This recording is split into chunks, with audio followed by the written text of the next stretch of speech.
Hello, my name is Marlene Perez, and today I'm going to firmly refute Wendy's argument on this will be my first negative constructive. When I was looking at Wendy's argument, she did make some valid points, but there were some moments or some gray areas where I was a little bit confused, or I just want to clarify some things or get further reasoning on her mentality, where I did see these little flaws. Some of the things that I would like clarification on or have some more questions on would be, first of all, she speaks a lot about getting there and finding the helium-3, mining the moon and moving forward with that. My question with that would be, we're not sure how much helium-3 is on the moon. We're also not sure how many things are actually there that are beneficial for us. Is there a map of the moon that we have that we know exactly how much we're going to get out from there? Is there an estimate? I'm not sure. None of that was stated. Another thing would be, she was talking about a cheaper, cleaner air alternative with that helium-3. My concern with that, since it's supposed to be cheaper and cleaner, the main thing would be cheaper, is if we're putting all this money into mining the moon, we're putting all this money to get people there, we're putting in all this money to find the stuff, to bring it back here, to compose this, this whole project on cheaper, cleaner air. How much is that really going to cost us? When you start to add up all the small things, is the amount of money that we would be putting in beneficial to us of the amount of money that we will be pulling out from this project? I was hoping to see some type of cost estimate of how much we will be receiving back and how much we're going to be putting in, because I feel like sometimes people can get so excited on an idea and then it falls apart because the logistics of it weren't really planned out.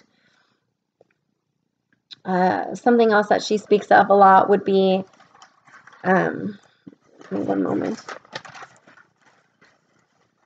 She was speaking about how much water and how much ice is on there and how much we could get for us. I mean, she speaks about that, but once again, how much water is really on there? Do we have an estimate of that? How much is useful to us? Is it just, I mean, what process does it have to be taken through once it gets back here on Earth? Is it going to be straight drinkable, or I mean, what kind of process is that? Once again, going back to the money issue, how much is that going to cost us? Is it really going to be beneficial?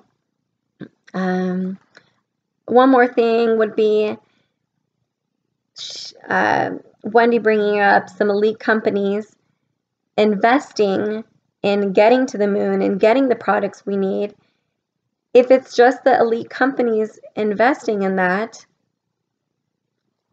I would think once they have the things, or since they invested in it, they would want to keep most of the benefits from it.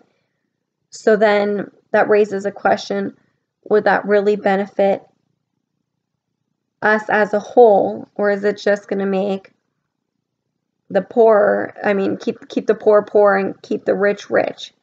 These people that will be investing, how is that money going to be split up? Is it the companies that they're investing into? Is that who that's going to go to, or is it going to go straight back to them? Because if that's the case, I'm not sure if that's the best thing for the moon. It would probably be better to go about it an elsewhere kind of thing, where more people would benefit from it, more people would be able to take away from it, instead of just keeping it in this upper circle. I see that she brought up China a lot for the helium-3. If it's China right now that only has access to the rare earth minerals, would it be so bad, instead of these elite companies or us moving forward with that, if letting China kind of get their feet wet in that aspect? Since, I mean, they're already on the ball with that. Why not let them move forward with maybe mining the moon or mining a part of it and seeing if the US should follow? I mean, why not kind of let them make the mistake first? Wendy also spoke a lot about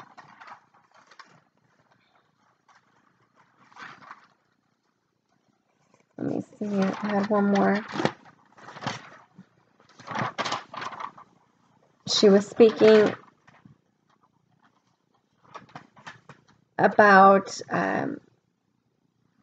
the general benefit, the general benefit of taking the resources from there and no longer taking from the earth. She said, if we start to use the moon, then we won't have to take from Earth. How is that possible, though? Wouldn't we always be taking from our own Earth? Shouldn't we find ways here on how to sustain the Earth instead of looking elsewhere? The moon is much smaller than the Earth. If we're only taking from the moon, is that really going to benefit many people, or is it just going to be, once again, an elite few? Who is this really going to get to?